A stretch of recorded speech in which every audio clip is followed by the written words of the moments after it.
Here we go, March 7th. This is the bed update.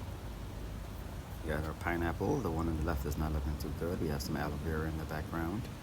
We have the sweet potatoes are spreading and looking good. We have an eggplant in there.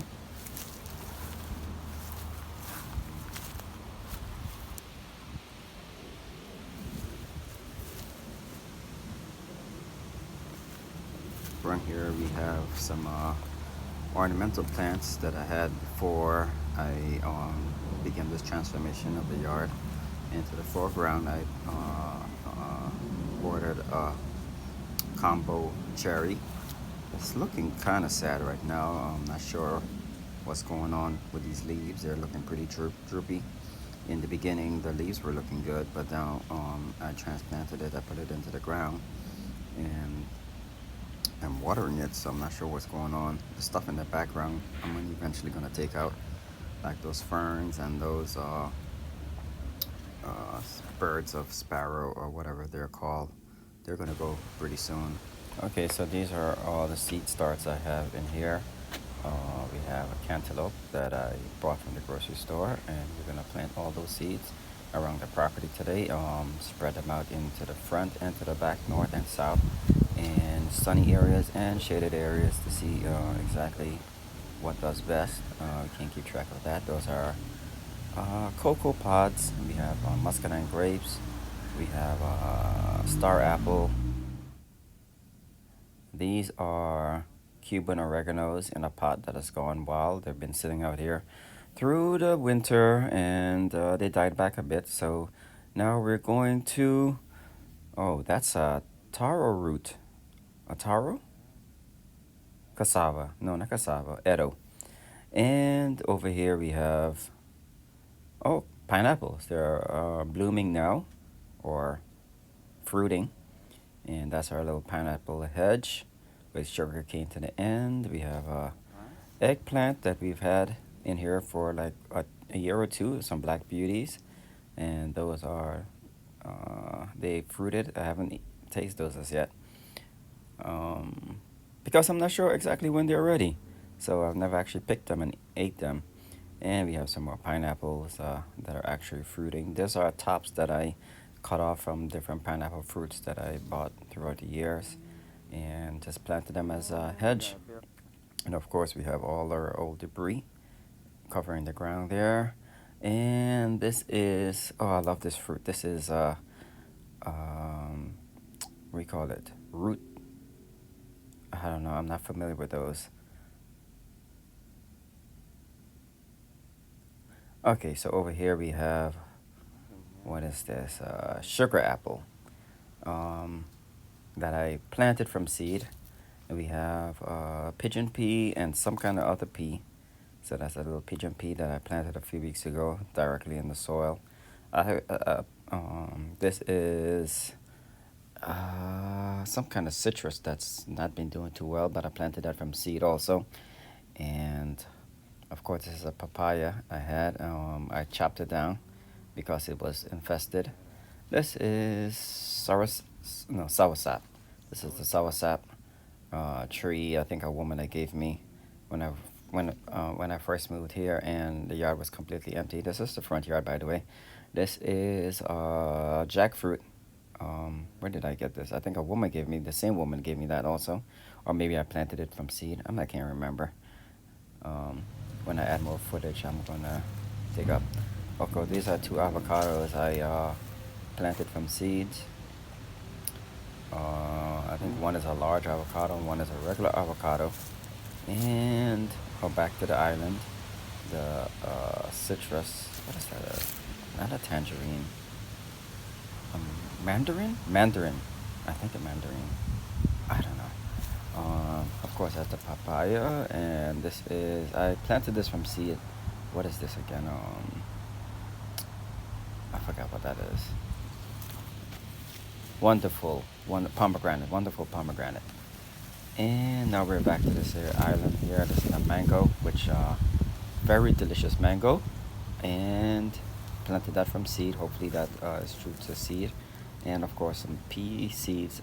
Experimenting with this year, so I'm just planting them around the base of other existing fruit trees, so I can have them run up the trees.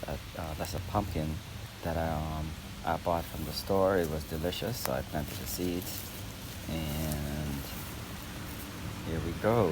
This is more pigeon pea. I bought a bag of pigeon pea from the store, so I'm planting it around the perimeter and just throughout the property to see exactly what does best. I'm not sure what that is.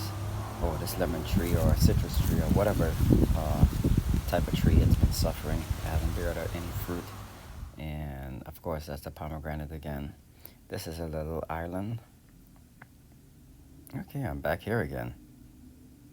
Oh, what are we doing here? This is, oh yes, that combo cherry tree that's been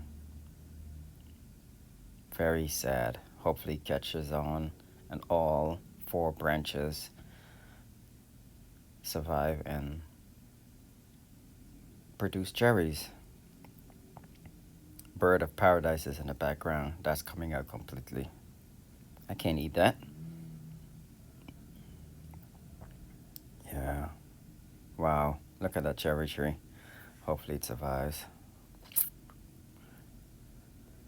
Okay, where are we now? Okay, so this is a very shaded area to the front yard where I planted a pigeon tree. Oh, this is along with the cherry combo tree. I got this elderberry, and there came in a pair, and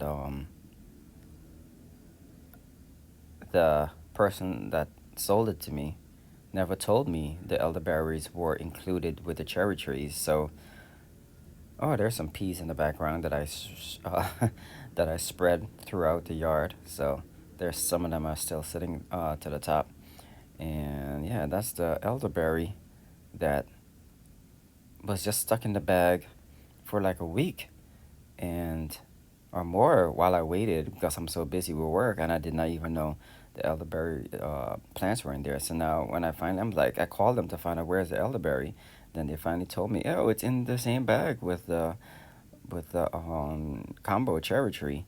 And when I went in there, they were looking pretty sad. So I took them out and stuck them in the ground. Hopefully they catches on. Of course, that's more um, peas that I spread throughout the yard, and of course that's a pumpkin, and that's the what's that? Um, oh, that's another pigeon pea. As I said, I spread them throughout the yard, so they're going to be everywhere. It's going to be all around the perimeter pigeon pea, and that's I think more pumpkin and more pea. So it's just going to be a jumble. I'm planting a bunch of the same stuff everywhere around the yard, so I can keep track of what does well where. I'm not sure what that is, but we'll wait for it to grow and see exactly what it turns into. Is it something I planted or is it something wild that I don't want? And so this is it. No, nothing special. Those were just in the fridge for like a week, and I'm just taking them out, sticking them in dirt, and hopefully some rain come and water them because I don't have a irrigation system. So that's basically going to be it. I have a lot of seeds, plant abundance, and make sure some of them survive. Some of them are going to be in full some of the sun, some of them are going to be in partial shade. That's more of that delicious mango that's on the other side of the property. Um, Planted them all at the same time, so hopefully that fruits in a year or two. This was a palm tree that I cut down, and I've been slowly digging out the stump. So yeah, that's from my neighbor's massive tree with those shells that fall to the ground. I'm not sure what those are, but this is basically what I do. I just clear away some of the dirt. I don't even pull out the weeds or anything like that. Take out some of the seeds. I stick them in the ground, cover them with some dirt. Hopefully no bugs eat them. I have a bunch in there, so um, a few of them will survive, and we're gonna have some cantaloupe running wild, taking over, covering hopefully the cantaloupes run just like weeds and grow just like weeds. Because that's the whole premise of this here experiment is growing stuff like weeds. Growing weeds, growing a garden in weeds, and using the weeds to our benefit.